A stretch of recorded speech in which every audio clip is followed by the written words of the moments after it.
But in the process इनके देश का भी तो बहुत बुरा हाल हो गया अभी आज के डेट में. They are really suffering, at least जो पाकिस्तान के लोग हैं economic wise. They are an elite and that elite lives in a completely different world. और उनके पास हर किस्म की सहूलियतें हैं and they've got the latest weapons. अब आपने पढ़ा होगा कि ये J-35 जो पाकिस्तान का, ये चाइना का जो फाइटर है, 5th generation, and the empire is a narco empire. With a nuclear deterrent. With a independent nuclear deterrent. Nobody can challenge them today. Nobody has the guts to do that. Not even the United States of America, which is the #1 superpower in the world. अब तो उनके साथ में China भी लग गया, north Korea भी है, ईरान भी है, रशिया भी उसी ग्रुपिंग में है. ये जो 5 देशों की ग्रुपिंग है, इसमें आप भूलिए मत कि Pakistan is a vital player in this game. ये इनके अंदर में सबसे बड़ा जज्बा है. ISI में, पाकिस्तान आर्मी में और पाकिस्तान की deep state. They believe they are among the most capable people in the world.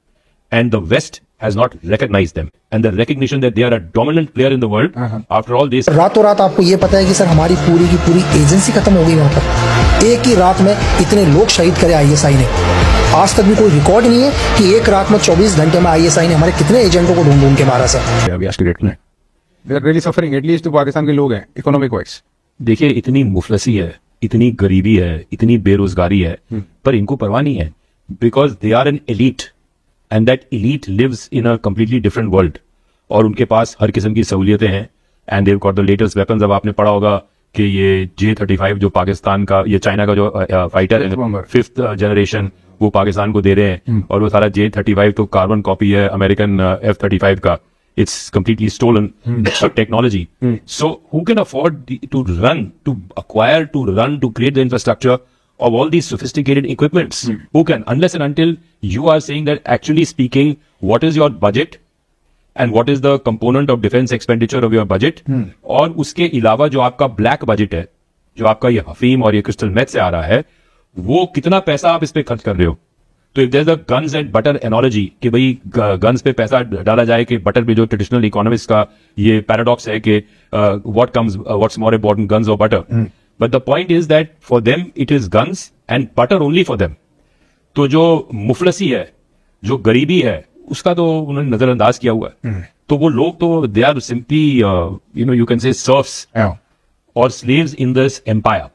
And the empire is a narco empire. With a nuclear deterrent. With a independent nuclear deterrent. Nobody can challenge them today. Nobody has the guts to do that. Not even the United States of America, which is the #1 superpower in the world. अब तो उनके साथ में China भी लग गया, north Korea भी है, ईरान भी है, रशिया भी उसी ग्रुपिंग में है. ये जो 5 देशों की ग्रुपिंग है, उसमें आप भूलिए मत कि Pakistan is a vital player in this game. Sir एक बात बताइए, अब ये पूरी कहानी समझने के बाद जितनी भी हम समझ पाए, ये इनके अंदर में सबसे बड़ा जज्बा है. ISI में, पाकिस्तान आर्मी में और पाकिस्तान की deep state. They believe they are among the most capable people in the world. And the West has not recognized them. So it's attention they want? It is attention, and the attention they can only get, and the recognition that they are a dominant player in the world. After all, they say that we defeated the German army in the Second World War. And the Japanese army, we defeated the German army in the First World War. So that, and we defeated the brought the Soviet Empire down. So we have this track record. और आपने हमको एक पराया state बना दिया, आपने हमको एक third world lower less developed country बना दिया. Basket case Pakistan, which is living on bailouts. So they want this recognition, and they feel that the recognition can only be achieved through strength and power, and that strength and power comes from nuclear power, and it comes from monetary power. And that, to this extent, they have achieved so far. They have an independent nuclear deterrent. They are in bed with the Chinese and the North Koreans. आपको लगता है कभी showdown होगा, proper showdown war? अब ये कौन कह सकता है भाई, मैं तो कोई वो एस्ट्रोलॉजर तो हूं नहीं, and so I can't predict that. But the camps are decided. पता है हमको कौन किसकी साइड पे है. हाँ, वो तो आपको पता है. लेकिन ये जो शंघाई कोऑपरेशन मूवमेंट है, ऑर्गेनाइजेशन है, SCO, that you know that the main players are Russia, China, Pakistan, North Korea and ये जो आपका है ईरान. एंड ब्रिक्स में तो ईरान ऑलरेडी घुस गया है, और टर्की भी घुस गया है या घुस रहा है, या आई थिंक वो उन्होंने they may have refused it, or sorry, UAE is already joined, and Iran has joined, and Pakistan has applied for it. Saudi Arabia refused. Turkey has got an application pending. We are trying to block it, but we are outnumbered. तो sir अगर हुआ face of तो कौन खड़ा होगा हमारे साथ? Can we trust the Americans to do it? See, the Americans basically have their own self-interest. They are not interested in India per se. उनको इंडिया में इंटरेस्ट ये है कि India has a big army. It is a big nation. It has got a well-developed industrial infrastructure and research infrastructure. It's a nuclear power. और Indians provide the brains for the United States research. After all, what is the US a leader in? Technology and capital. और technology और capital के अंदर USA में सारे जो brains है वो देसी ब्रेन्स है, इंडियन ब्रेन्स है. So they realise the value of India, but most important they want the troops on the ground, क्योंकि वो इतने सालों से लड़ाइयों में फंसे हुए हैं और इतने बॉडी बैग आ चुके हैं कि now that is not politically acceptable for the American population to find body bags coming up in any new war. तो वो चाहते हैं proxy. Now the point is that we have to also decide के what is good for us, that where is the technology going to come from.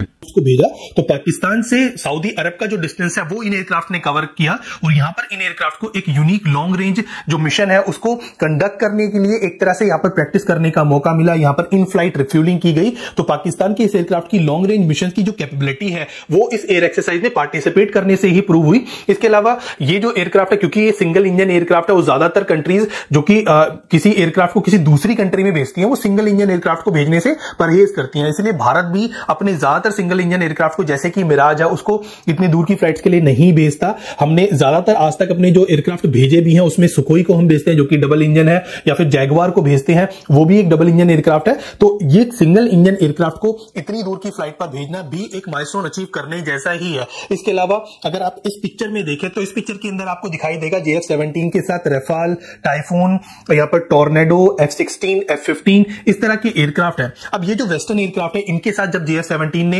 यहाँ पर इस exercise के अंदर पार्टिसिपेट किया है तो ऑब्वियसली बात है कि यहां पर इंटर ऑपरेबिलिटी के लिए यहां पर काफी सारी जॉइंट फ्लाइट्स भी यहां पर कंडक्ट की गई होंगी. और जब ये जॉइंट फ्लाइट्स यहां पर कंडक्ट की गई तो पाकिस्तान को कुछ हद तक रफाल, जो कि भारत का लेटेस्ट वेपन है और भारत मानता है कि ये भारत के फ्लीट में सबसे एडवांस वेपन है, उसकी कहीं ना कहीं उसके साथ प्रैक्टिस करने की यहां पर एक अपॉर्चुनिटी पाकिस्तान को मिली. तो पाकिस्तान ने यहां पर रफाल के साथ, यूरोफाइटर टाइफून के साथ, F-15, F-16 जैसे एयरक्राफ्ट के साथ यहां पर जब इस एयर एक्सरसाइज को कंडक्ट किया होगा तो रफाल की कमियां, उसकी स्ट्रेंथ पाकिस्तान ने बहुत हद तक जज कर ली होगी. अब आप मुझे बताइए कि आपको कोई एयर एक्सरसाइज को पिछले कई सालों में याद आती है जहां पर भारत ने JF-17 या उसके किसी वेरिएंट या फिर किसी चाइनीज एयरक्राफ्ट इवन J-10C के साथ भी कहीं पर जॉइंट एक्सरसाइज में पार्टिसिपेट किया है? भारत ज्यादातर अमेरिकन एयरक्राफ्ट के साथ किसी एयर एक्सरसाइज में पार्टिसिपेट करता है, वेस्टर्न एयरक्राफ्ट के साथ पार्टिसिपेट करता है. तो भारत को किसी भी चाइनीज एयरक्राफ्ट के साथ एक्सरसाइज करने का कोई भी एक्सपीरियंस आज के दिन में नहीं है, जबकि पाकिस्तान के पास हर एक इंडिया के जो वेपन्स हैं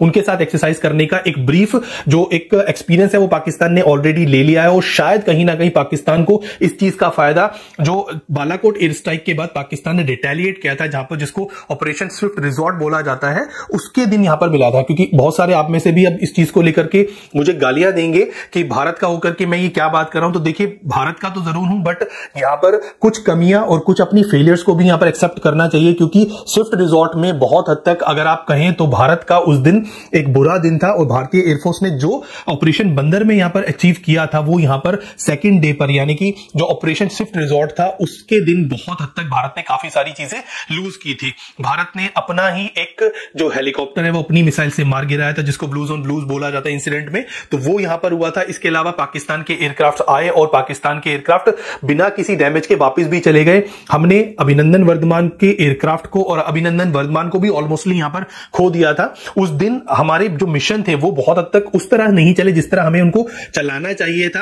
बेस्ट केस सिनेरियो तो तब होता है जब पाकिस्तान के एयरक्राफ्ट हमारे एयर स्पेस में एंटर करते और हमारी जो सरफेस टू एयर मिसाइलें हैं, जो हमारे एयर डिफेंस सिस्टम है, वो पाकिस्तान के 2 या 3 एयरक्राफ्ट को मार गिराते. अभिनंदन वर्धमान अपनी डॉग फाइट में अपने जहाज को बचाते हुए पाकिस्तान के एक एयरक्राफ्ट को मार गिराता, और वो पाकिस्तान की बजाय इंडिया की टेरिटरी में अगर गिरता तो तब हम कह सकते थे कि भारत ने इस मिशन में पूरी तरह सक्सेस को अचीव किया है. पर अनफॉर्चुनेटली ऐसा नहीं हुआ. तो जो एयर एक्सरसाइजेज होती है वो इसी तरह के मिशंस की प्रिपेयरनेस के लिए काफी ज्यादा जरूरी होती है, और भारत को भी उन सभी देशों के साथ जिनके पास चाइनीज वेपन्स है, चाइनीज एयरक्राफ्ट है, या फिर पाकिस्तान के जो एयरक्राफ्ट है वो अगर उन कंट्रीज के पास है तो उनके साथ यहां पर भारत को भी एक्सरसाइज करनी चाहिए. वैसे JF-17 ब्लॉक 3 भारत के जो LCA तेजस से एक्सपोर्ट के मामले में तो काफी ज्यादा आगे हो चुका है, और बहुत सारे और देश भी अब आगे आने वाले दिनों में आगे आएंगे, क्योंकि इस एयर एक्सरसाइज में जब उन्होंने इस एयरक्राफ्ट की परफॉर्मेंस को देखा होगा तो उसकी परफॉर्मेंस परफॉर्मेंस देख के, इसका प्राइस देख के और इसकी अवेलेबिलिटी देख करके वो देश जरूर इस एयरक्राफ्ट को लेने के लिए जरूर यहां पर पाकिस्तान के साथ बात करेंगे। ईरान ऑलरेडी पाकिस्तान के साथ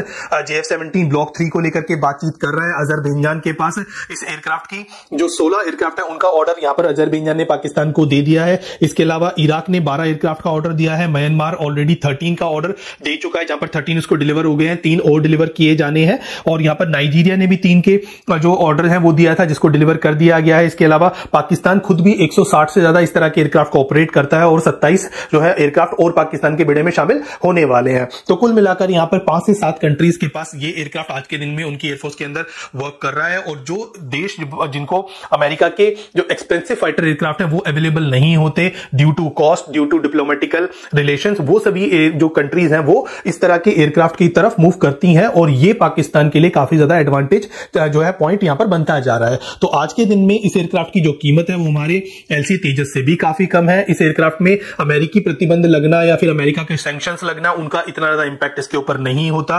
ये एयरक्राफ्ट अपनी परफॉर्मेंस से, और जब आप अपनी परफॉर्मेंस को इस तरह की बड़ी एयर एक्सरसाइजेज में प्रूव करते हैं तो आपकी एयरक्राफ्ट की फ्री मार्केटिंग यहां पर होती है। तो कुल मिलाकर के पाकिस्तान ने आज के दिन में अपने इस इंडिजीनियसली बिल्ट एयरक्राफ्ट की मार्केटिंग का जो एक मौका है उसको यहां पर पूरी तरह भुनाया है। और भारत जो कि अभी LCA तेजस के इनिशियल वेरिएंट की ही यहां पर वेट कर रहा है, वो पाकिस्तान के इस एयरक्राफ्ट के लेटेस्ट वेरिएंट से तो अभी काफी ज्यादा पीछे नजर आता हुआ दिख रहा है। और वैसे भी अब ये चीज पूरी दुनिया में जग जाहिर है और हमारे जो हायर ऑफिशियल्स है एयरफोर्स के वो भी इस चीज को एक्सप्रेस करने से किसी तरह से परहेज नहीं करते। हम सभी ने देखा है जो हमारे एयरफोर्स चीफ है वो HAL चीफ के सामने जिस तरह से अपनी नाराजगी जाहिर कर रहे थे, क्योंकि उस इंसान ने, यानी कि हमारे जो एयरफोर्स चीफ है, जब वो अपनी सर्विस को उन्होंने ज्वाइन किया होगा तब उन्होंने सुना होगा कि LCA तेजस बन रहा है। फिर उसके बाद उन्होंने इवन LCA तेजस प्रोग्राम